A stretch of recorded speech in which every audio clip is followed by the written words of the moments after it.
বন্ধুরা আজকে পটল আলু এবং তরকারি করবো। প্রথমে আলু এই যে আলুটাকে ভাজবো, পটলটাকে অলরেডি পটলটাকে এবং সোয়াবিন তিনটাকে এক জায়গায় করবো, হালকা করে ভেজে নেবো, তারপর আলুটা ভাজবো।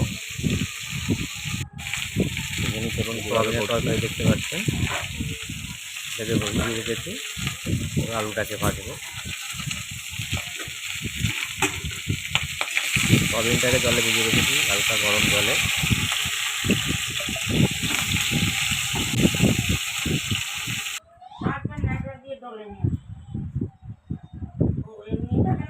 আলু পটল ভাজা হয়ে গেছে, সয়াবিনটাকে করছি। এখানে 5 ফোড়ন দিয়েছি, 5 ফোড়নের তেলটা একটু কালো হয়ে গেছে।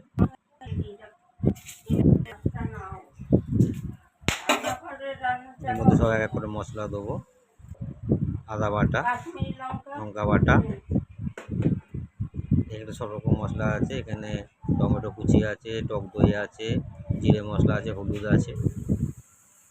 টমেটো দিয়ে দিলাম, তার মধ্যে আদা বাটা, লঙ্কা বাটা দিয়ে দিলাম। এটা ধনে পাউডার, এটা হলুদ, সব এক এক করে দেবো।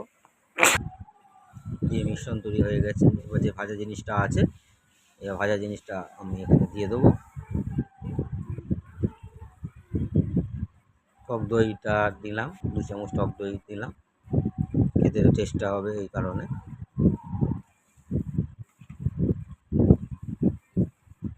দেখতে পাচ্ছেন টক দই দিচ্ছি, একটু নাড়ি সব ব্লেন্ড করে নেবো।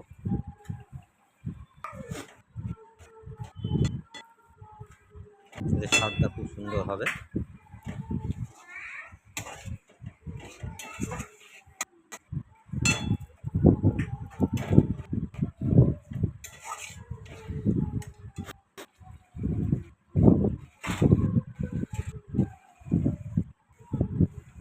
সোয়াবিনগুলো এখানে জল তেলে তুলে আস্তে আস্তে দিয়ে দিচ্ছি।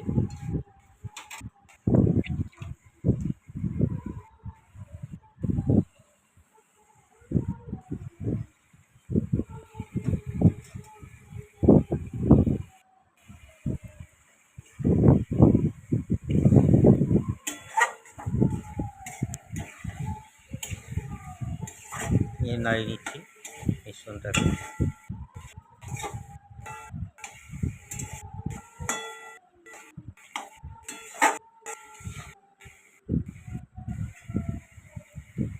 মেশানো হয়ে গেল। এবার এটাকে দিয়ে দিচ্ছি আলু পটল ভাজাটাকে। এটাকে কষাবো এর সঙ্গে করে মশলার মধ্যে।